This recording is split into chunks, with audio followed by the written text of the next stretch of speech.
अऊज़ुबिल्लाहि मिनश्शैतानिर्रजीम बिस्मिल्लाहिर्रहमानिर्रहीम रब्बि ज़िदनी इल्मा। ऐ अल्लाह मेरे इल्म में इजाफ़ा फरमा। अस्सलामु अलैकुम डियर स्टूडेंट्स, आज का जो हमारा टॉपिक है वो है कार्बन की इम्पोर्टेंस। इससे पहले आप लोगों ने पढ़ा था कि जो ऑर्गेनिक कंपाउंड होते हैं उसके अंदर कार्बन और हाइड्रोजन दोनों एलिमेंट इकट्ठे मौजूद होते हैं और दोनों ही अहम तरीन होते हैं। अब अगर दोनों को कंपेयर किया जाए कि ऑर्गेनिक मॉलिक्यूल के अंदर या कंपाउंड के अंदर कार्बन और हाइड्रोजन में से ज्यादा इंपॉर्टेंट कौन सा है, तो बच्चों दैट इज कार्बन। कार्बन की जो अहमियत है किसी भी ऑर्गेनिक कंपाउंड के अंदर बहुत ज्यादा होती है।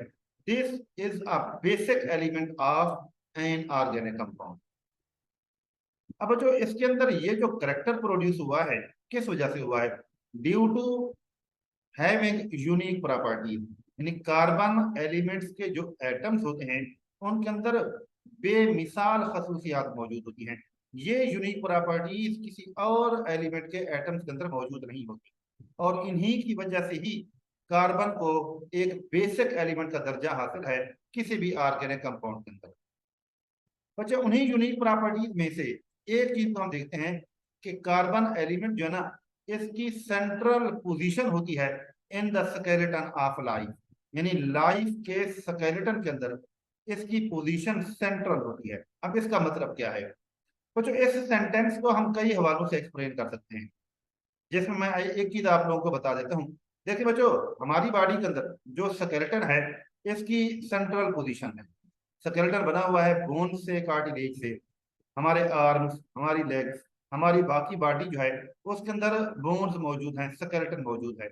यही स्केलेटन हमारी बॉडी को शेप प्रोवाइड करता है, प्रोटेक्शन प्रोवाइड करता है और हमारी बॉडी को सपोर्ट प्रोवाइड करता है। अगर किसी इंसान की बॉडी से ये स्केलेटन बाहर निकाल दिया जाए तो उस इंसान की जो बाकी बॉडी बचेगी वो जस्ट एक गोश्त पोस्ट का लोथड़ा होगा।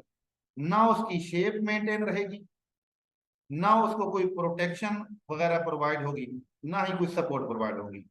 तो बॉडी की जो टोटल स्ट्रक्चर होगी वो डिस्टर्ब है। इसका मतलब यह हुआ कि इंसान की बॉडी के अंदर ये जो स्केलेटन है यह बड़ा अहम तरीन रोल प्ले कर रहा है।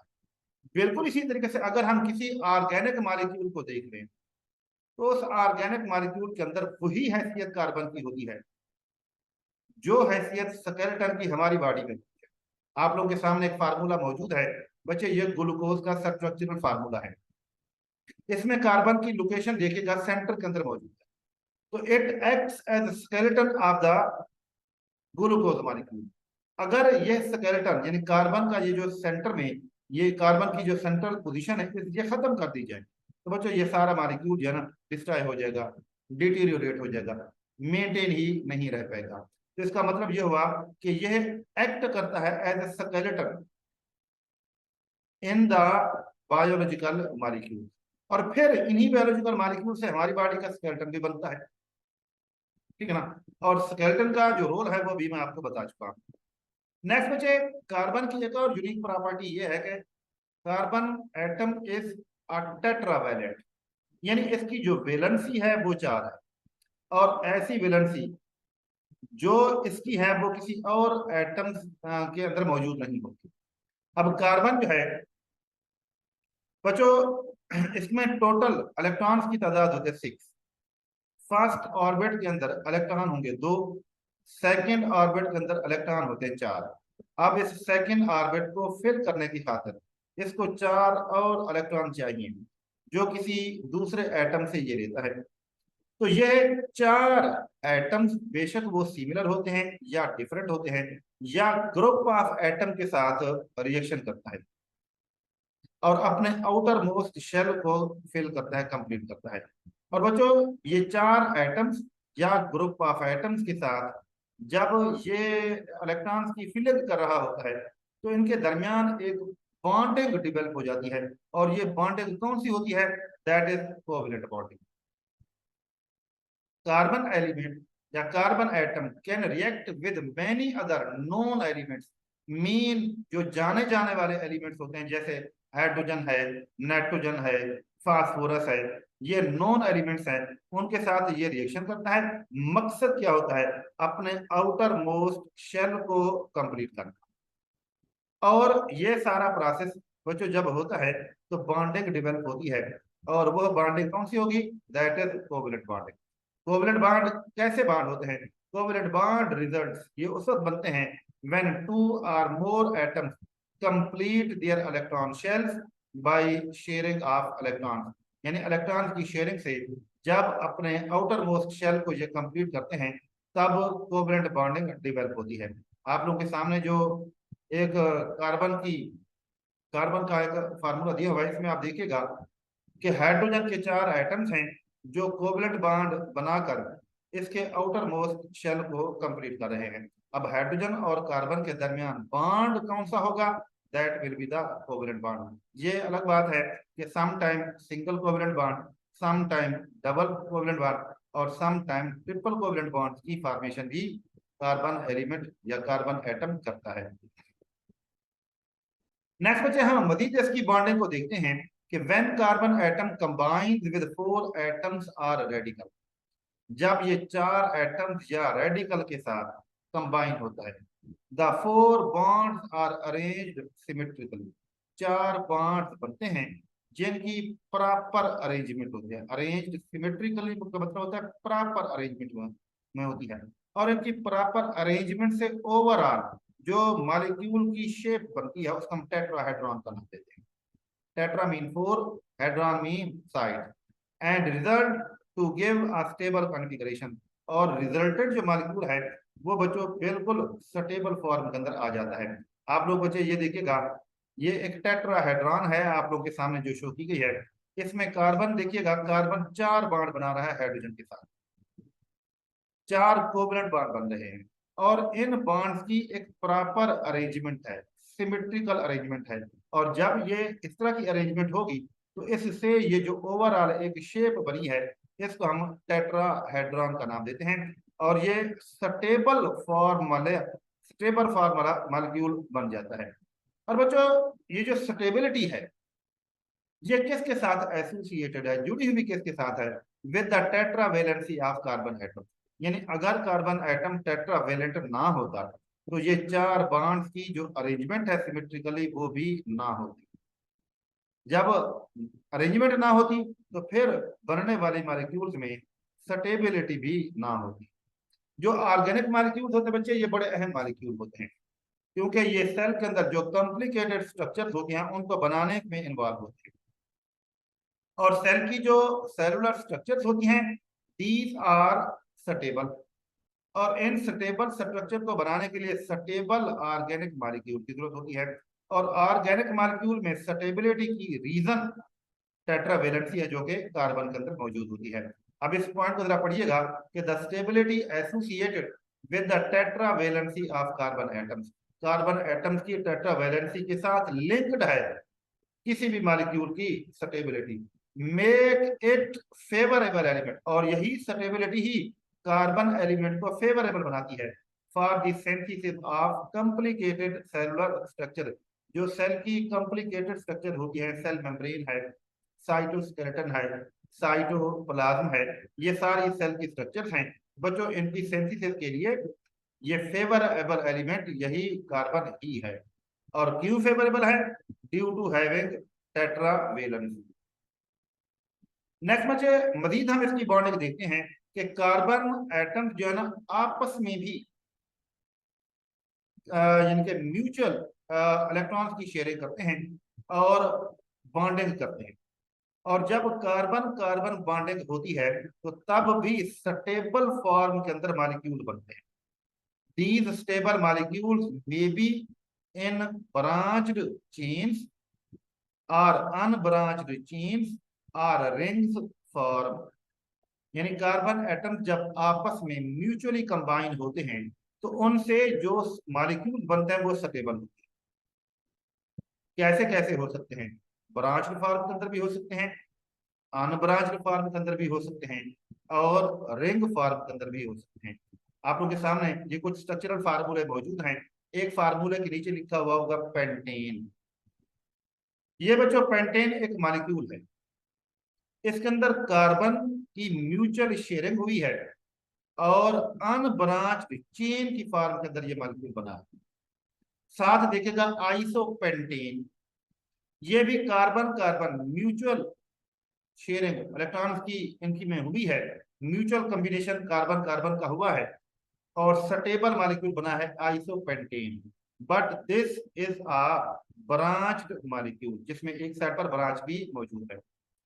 थर्ड देखेगा नियोपेंटेन, इसमें भी बच्चे कार्बन कार्बन म्यूचुअल कॉम्बिनेशन हुआ है और इसके नतीजे में एक मॉलिक्यूल स्टेबल सा बन गया है। अब इसके अंदर ब्रांचेस की तादाद बच्चे कितनी है? 2 ब्रांचेस।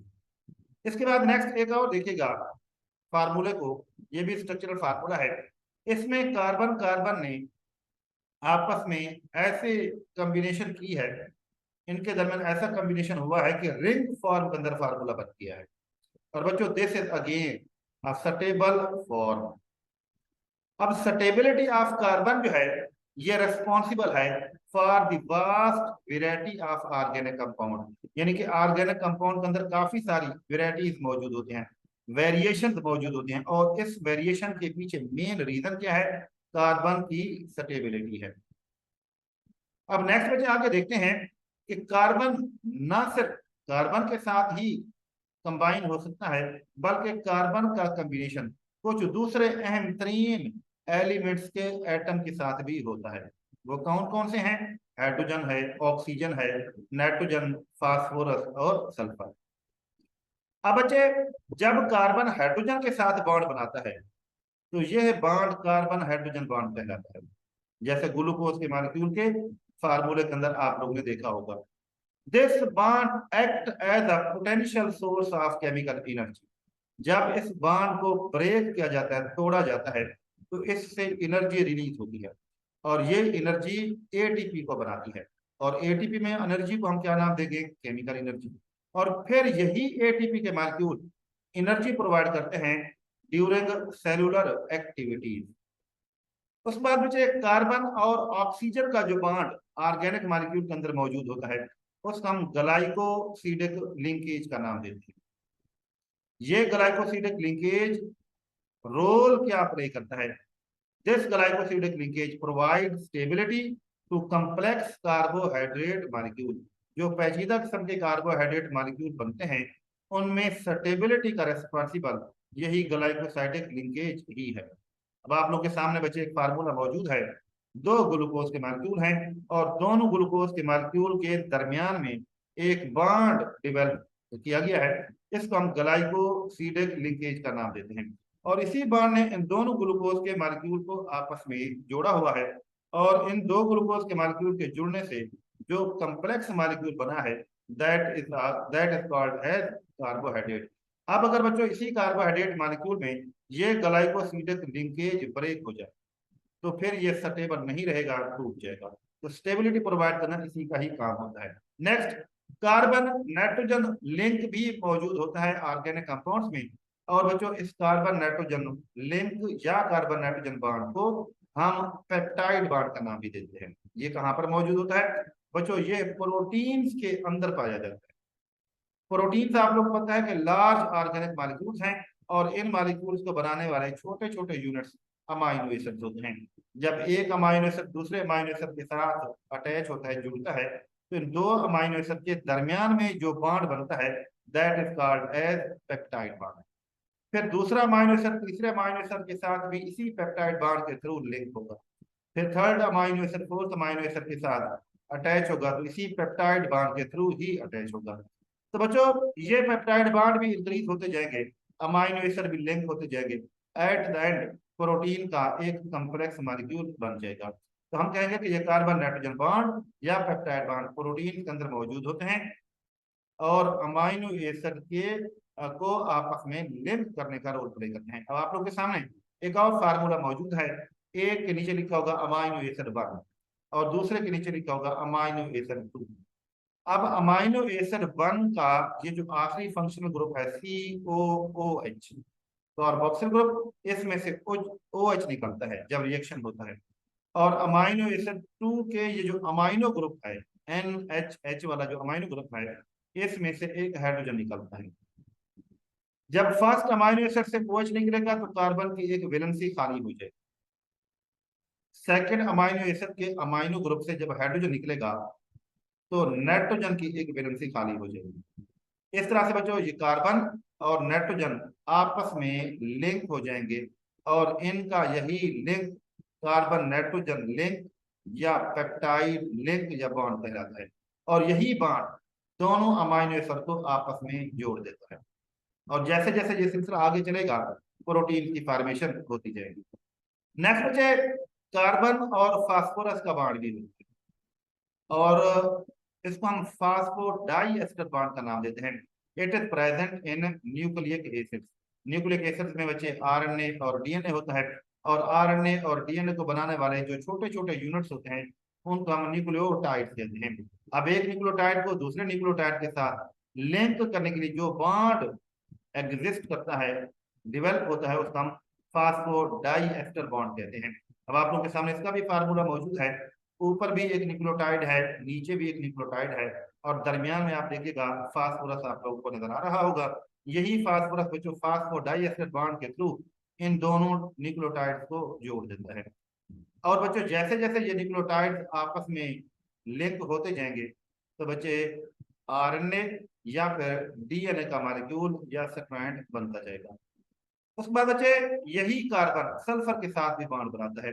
कार्बन सल्फाइड बॉन्ड आमतौर पर हम इसको कह देते हैं। ये बॉन्ड प्रोटीन्स के अंदर पाया जाता है। कुछ प्रोटीन्स ऐसी होती हैं जिनमें पॉलीपेप्टाइड चेन की तादाद एक से ज्यादा होती है, दो होती हैं, तीन होती हैं, चार होती हैं।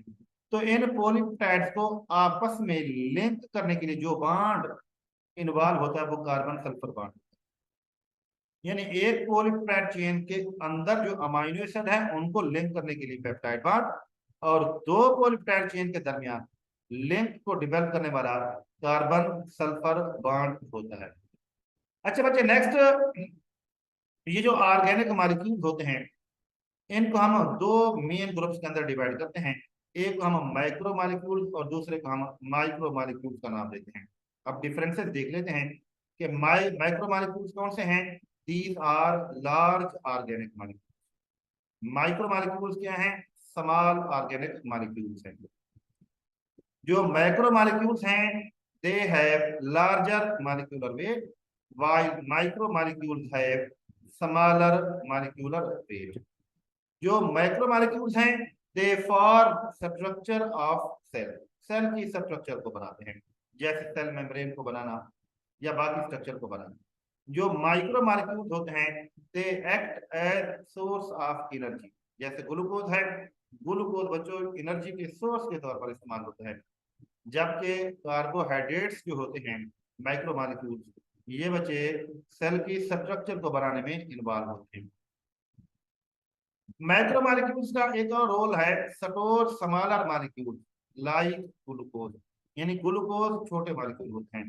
ग्लूकोज ग्लूकोज के साथ कंबाइन होगा, फिर उसके साथ तीसरा ग्लूकोज कंबाइन होगा, फिर चौथा ग्लूकोज कंबाइन होगा। तो बच्चों जैसे जैसे जो ग्लूकोज के मॉलिक्यूल कंबाइन होते जाएंगे तो एक बिग मॉलिक्यूल बनता जाएगा। उसी को ही हम कार्बोहाइड्रेट का नाम देते हैं। That carbohydrate called technically macro molecule. तो बच्चों ये कार्बोहाइड्रेट के मॉलिक्यूल ऐसे होते हैं जिनके अंदर बहुत सारे छोटे छोटे मॉलिक्यूल स्टोर होते हैं ग्लूकोज वाले। और जो माइक्रो मॉलिक्यूल्स हैं ये क्या हैं, दीज आर सब unit to build micro molecule. यानी माइक्रो मॉलिक्यूल्स को बनाने वाले, माइक्रो मॉलिक्यूल्स को बनाने वाले जो छोटे यूनिट होते हैं उनको हम माइक्रो मॉलिक्यूल्स का नाम देते हैं। जैसे अभी मैंने आपको ग्लूकोज की एग्जांपल दी है कि ग्लूकोज ग्लूकोज के साथ कंबाइन होंगे। ग्लूकोज क्या है, सब यूनिट्स, और बना किसको रहे हैं, बड़े मॉलिक्यूल को बना रहे हैं। तो बड़े मॉलिक्यूल स्टोर करते हैं छोटे मॉलिक्यूल को और छोटे मॉलिक्यूल एक्ट करते हैं as sub unit to build micro molecules. अब उसके बाद इसकी एग्जांपल आ जाती हैं lipids, protein, carbohydrates, nucleic acid micro molecules हैं, amino acid, glucose, fatty acid वगैरह माइक्रो मॉलिक्यूल्स हैं।